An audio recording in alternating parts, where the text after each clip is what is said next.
podcast is part of the Sports Social Podcast Network. Thanks for choosing this free Anfield Index podcast. If you'd prefer to listen to this or any of our other shows without adverts, then now's the time to check out Anfield Index Pro. With AI Pro, you can supercharge your entire listening experience.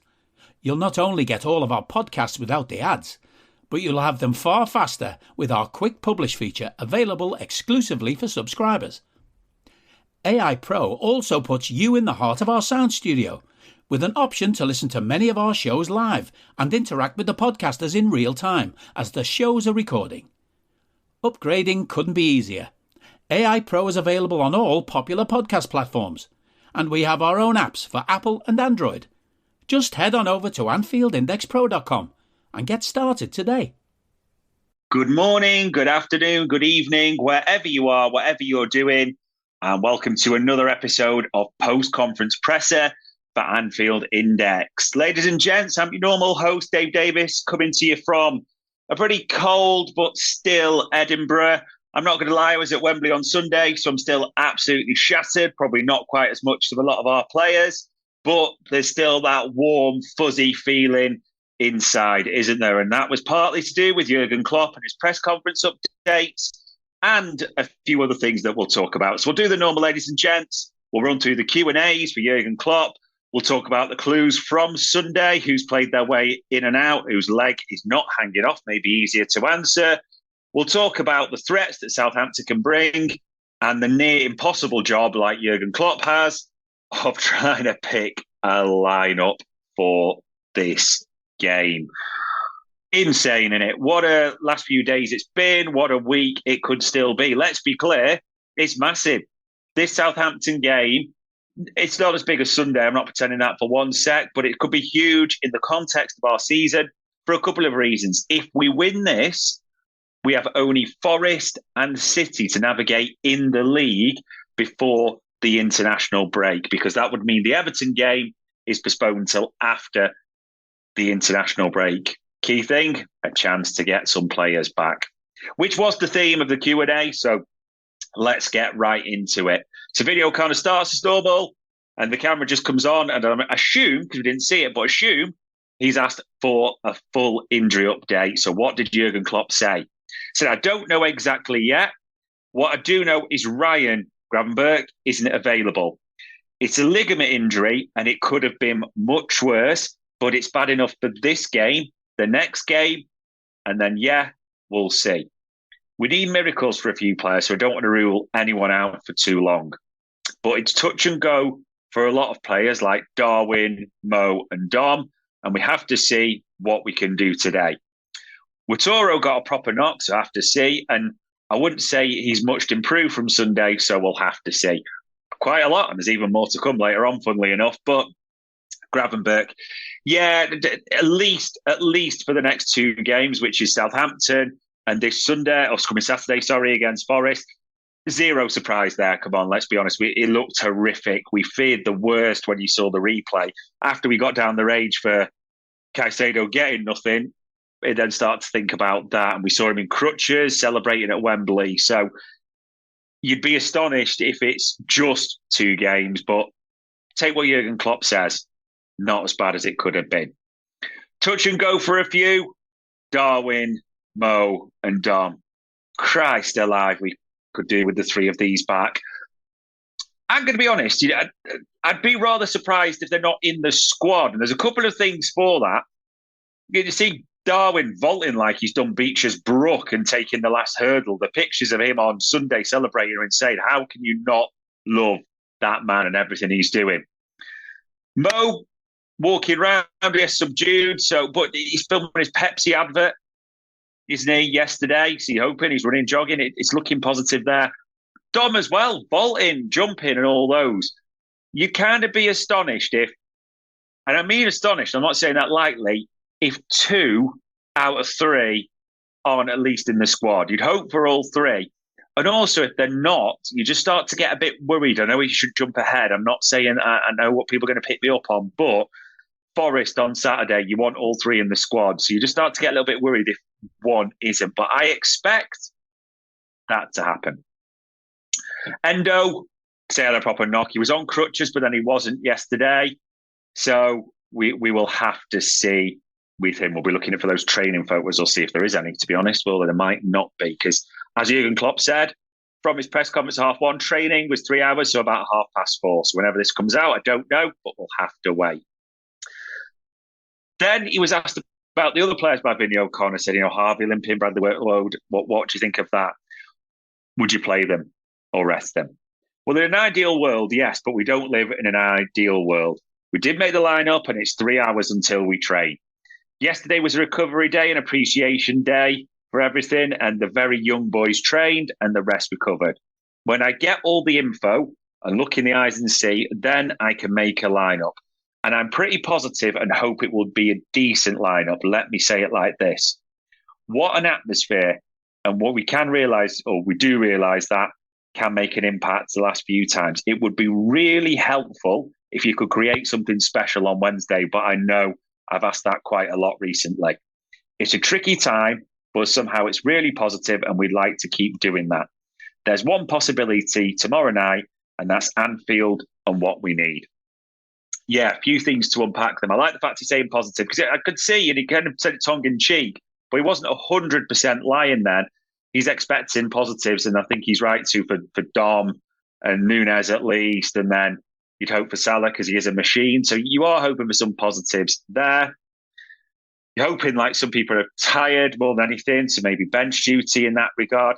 But I get what he's saying, and he's got a right to ask for it again, because they turned in performances for us, and we turned in a performance for them on Sunday. Let's just be clear on that. On Sunday, we knew they needed us, and we reacted in the ground. You all heard, if you weren't on the TVs or wherever, allez. It honestly was ear-shattering. You could feel it coming through. They needed us, we responded. They more than responded to that, especially in extra time. Let's be clear, they dominated that first period, didn't they? Those kids were insanely good. The people who were on the last legs were insanely good. So everyone works together. The other thing to say on it is, it would be great to see an atmosphere like that, even for people say, it's an FA Cup game, hard to get up, people pass on the tickets. Do you know what? Whatever. The one thing I liked about the Norwich game and others, it was great to see young kids in the crowd. That is the one thing I like about the Cup.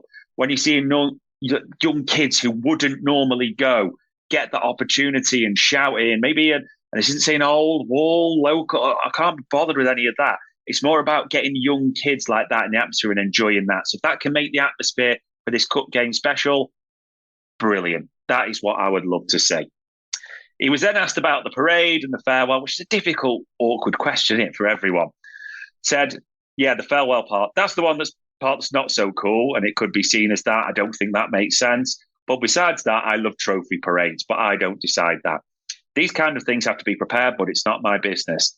If there's a parade, I will be on the bus, no doubt about that. And so there should be. We've won a trophy. It's right to celebrate that at the end of the season. You hope there's 3 more to add for it to make it insane. At the same time, you're also hopeful, and I mean hopeful, that everyone gets a chance to express what Jurgen Klopp means to them in that regard. So it's right. And there's time to think about this. The time for eulogies and platitudes is not now, but it's great. It's in the pipeline. He was then asked about the next game, and bringing you back down to earth. Kind of giggled with that one. Back down to earth, that's no problem. I want to take that positive feeling. The problem is the lack of recovery time. Besides that, there's no problems. These boys love playing football. They love digging incredibly deep to grind out a result somehow. We know the world, and everyone say makes Liverpool massive favourite for this game against Southampton, and whatever people say, it's not too important, but we need to find a team that's competitive, and then we will fight for it. We got a really good taste of how Wembley feels, and when you win, it's a completely different place. If we can decide it, we go, but we have to win tomorrow and all the other games. As long as we have 11 players, we will go for it. In context of this, yeah, it's tough. No one's pretending that for 1 second. However, it is massive in a couple of ways. If you win, as we said, the Everton game gets delayed. If you win, you are into the quarter finals already. Yeah, they're heading to a quarter final. You then, like we say, Wembley's the semis. We know how we respond to that as well. And the quadruple chase and all these things. So it is a big game for mainly different reasons. And the squad, everything goes into the mix with this. And the final two parts he was asked about, one expected but bad, one not expected but good. So asked about Thiago. No timescale. I don't know if he will play again this season. I don't know, to be honest, what he has to do now. I don't know. It's not a short-term thing. That's why it's not been in my thoughts. Let me put it that way. It's not 100%. And he was asked, is the region that, yes, it's the same region as in the hip area, hip region, whatever you want to call it. I think everyone felt we'd all be astonished if Thiago plays for Liverpool again. It kind of is what it is. I think for a lot of us, we made our peace with it. This isn't to be, derogatory of the player at all, but there's bigger things to think about in that regard now. We've got a lot of players who can play, and we just kind of expected it, which sounds harsh, but it's a big loss. We all love Thiago, but there we go. Then he was asked about Stefan Bajcetic as well, which is a good question. And he kind of laughed. It was intriguing what he gave away with this. He said, it's one of these things. I had lunch and I saw him training.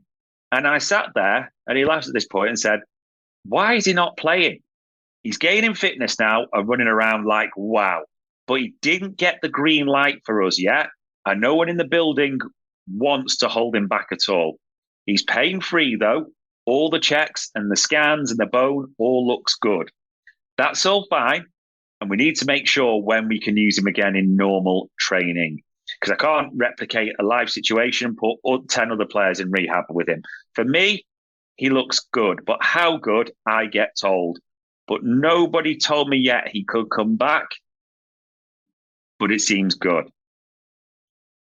Tell you what, there's a little boost. People will say, oh, he's not back or anything like that. Yes, but it sounds decent, doesn't it, in that regard? It sounds decent in the fact of he's training. He's pain-free. It sounds like he could be on the verge of full training. So that's not going to be quick. But if you can get him back into full training, and maybe the international break could be amazing for that kid. A few weeks of hard, solid training. If I know as ifs, he could get back there. Just imagine if you can get Stefan Bajcetic for up to 10 games as an option. And if we can, like say, if you win tonight, you move Everton after the international break, he could be a potential option. It's getting greedy. I'm not debating that for 1 second, but I am taking that as a big positive. Get ready for family fun that's out of this world at Big Air Trampoline Park inside Fieldhouse USA at the Polaris Mall. With over 40 attractions included in the admission price, there's something for everyone. From birthday parties to toddler time, and even daily deals like Mega Jump Mondays and Wednesdays, 2-for-1 Tuesdays, and family fun packages on Thursdays and Sundays, Big Air Columbus does it all. Big Air Columbus, where the fun never ends. Visit bigairusa.com/Columbus for details. So the last game, I can't believe we're talking about this again. It just makes me smile every time. But we always go to the last game and the clues, don't we? So the clues from Chelsea. I mean, the 1-0 extra time, the VVD winner, the kids. Honest thoughts. I mean, this has been shared to death, no doubts. But if you can't be still buzzing from Sunday, maybe this just is not the sport for you. You should just be absolutely, pride should be shining through. Everyone responded. Everyone, fans, kids, senior players on Sunday. Absolutely amazing. Anyone played their way in and out? We talk about, well, Grav got an injury, so that's that. Endo, Harvey and Diaz played 120 minutes, so that adds to having to be careful with those three at the same time. And we'll come into the thinking when I then talk about lineup for this game. Southampton threats. An interesting team. I mean, they're chasing promotion. They're fourth in the league, but more importantly, they're only 5 points off automatic promotion. I mean, at one stage, Leicester and Ipswich were running away with it, but Ipswich have been reeled back in, haven't they? Leeds are now level on points with them, but they're in the automatic spots based on goal difference. And there's a 4-way chase for 2 spots, which I actually think helps us because Russell Martin, their manager, said in his press conference they could do without this. So you'd hope, maybe wrong, but they might rotate and put out a weaker team. I mean, they've got some interesting results. They've they've obviously done well and they had a right run to get back up there, but they've lost 3 out of the last 5. They've got goal scorers there. Adam Armstrong's got 16. Che Adams has got international. He's got 11. Ryan Fraser, previous, but still not retired, Scottish international, has got 8. So they've got goals in their league. That's why they kind of jimmied up the table. It's one of those, though. You do hope they're thinking bigger fish to fry. It's a Liverpool Anfield. There's banana skin potential, but that hopefully factors in. That may be wishful thinking. We will have to see. Formation and lineup with this. This is near on impossible in one way. But I'm going to go for it based on what was said in the press conference and what I believe. Some positions will be easier to pick. Kelleher, I've seen people say, oh, he'll be arrested for this. Why? He's a goalkeeper. He's played his best ever game for me for Liverpool on Sunday. Rhythm. We've seen it with other players like Tsimikas, etc. Rhythm. Why would you take him out? I was so injured. Come on, it's a goalkeeper still. People are going to shout about Alisson, but Kelleher starts for me. Right back, Conor Bradley. Conor Bradley played 72 minutes at the weekend. That factors in here for me. So Conor Bradley, right back. Left back, Kostas Tsimikas, again, came on as a sub late for Robbo, didn't he? So that's an easy one there as well. In the middle, Jarell Quansah, who came on the second half of extra time. And Joe Gomez. Joe Gomez to start at centre-back. Now, I know he came on after about half an hour for Gravenberch, and then it was rejigged. So he played about 90 minutes. He played almost a full game, if you want to call it that. However, he would start at centre-back. And let's just be clear, you do less running at centre-back than you do at the right-back. That's just factual. So the back 5, if you want to call it that, is still pretty solid, isn't it? Kelleher, Gomez, Tsimikas, Quansah, Gomez. That's a solid back 5, whatever anyone says. That should be enough to cope with Southampton's threat. Now it starts to get tough because you move forward to the middle. They came on and they did not embarrass themselves for 1 second. McConnell and Bobby Clark. Those are James McConnell, Bobby Clark. Outrageously good. Made a huge difference. By the way, if you think you're like any doubts on these boys were better than 2 different 100+ million pound players. They were better than Enzo. They were better than Cancelo in that extra time period. Yeah, they were outrageously good. Bobby Clark as well. Sometimes, gave the odd ball away, but won tackles, control, made smart decisions overall. Got forward, got really good. James McConnell again, solid. That little almost Bajcetic style turning when he dropped the shoulders, open up and past, made an attack, nearly put it through to Elliott. Brilliant as well. What a brilliant tackle on Enzo, didn't he? They were up for the physical battle. You cannot doubt these 2 kids. You shouldn't be any doubt. I think McConnell, the last round as well, that assist against Norwich, well and truly earned their start. Now it gets tough because you've got a call to make. You could say, oh, well, the options, I want to put a kid out there, Trey Inyoni, and make him one of the youngest ever players to play for Liverpool. That's dangerous then. And that's not saying I don't rate the kid. He's obviously got superstar potential, but 3 kids is a bit much, it feels, against a senior Southampton midfield. It just feels a bit much. Here's how I see it. Alexis McAllister to play some minutes. Now, I know people are going to be screaming like he's our most important midfielder, all that, etc. He played 87 minutes. We didn't play a full game. He's not going to play a full game in this one for me either, but I will explain as it comes to it. But that's my midfield: McAllister, Clark, McConnell. Up front, Cody Gakpo only played 87 minutes. Didn't really shine, particularly Cody, in that Carabao final. I know it's the story of heroes, but yeah, Cody starts. Jayden Danns nearly had another couple of goals, didn't he? He has a great sort of cameo against Luton, that swivel, that little slish pass before it breaks to Elliott to hit the 4th. Header saved. Nearly bundles Elliott, sort of save thing right in extra time, doesn't he? Ran the line hard, made a real impact, nearly nipped in as well. Jayden Danns in the middle. Gakpo left all right. It's hard to think. Now, this is where it also gets tough. Because it seems some people say Kate Gordon, but I know he had a bit of flu, didn't he, for the last game, so he didn't get in the squad against Luton. Lewis Kumas did. He'd be the one I would like to see. Got quite a good link up as well with Jane and Dan's. I know that's youth team level, but Gakpo, Dan's, Kumas. And people will shout for Kate Gordon. I'm not trying to be derogatory again, but I would think the fact that Kumas was on the bench may be quite telling, but we'll have to see. What is important, I think, is subs.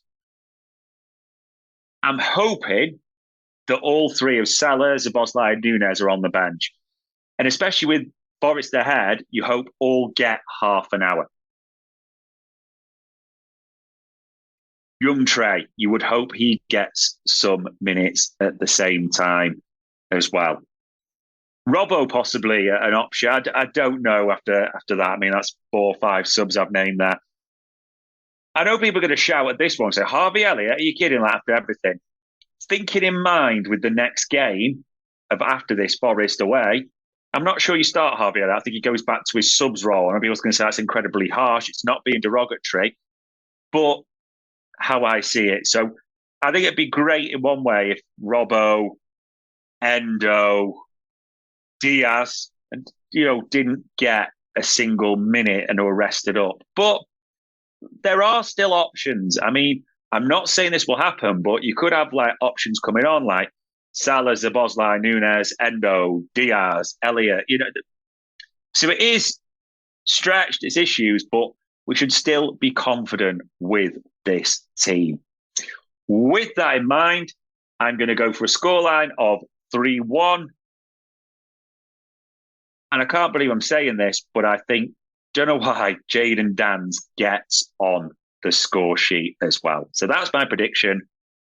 3-1, Jaden Dans to get on the score sheet. Maybe, later it goes and we have to bring on the cavalry for obvious reasons, but I'm not going to shout at them even 1 second for that at all. But Liverpool win. The Everton game gets postponed, as we say. Longer to recover. Many things to think about. So that makes this a big game.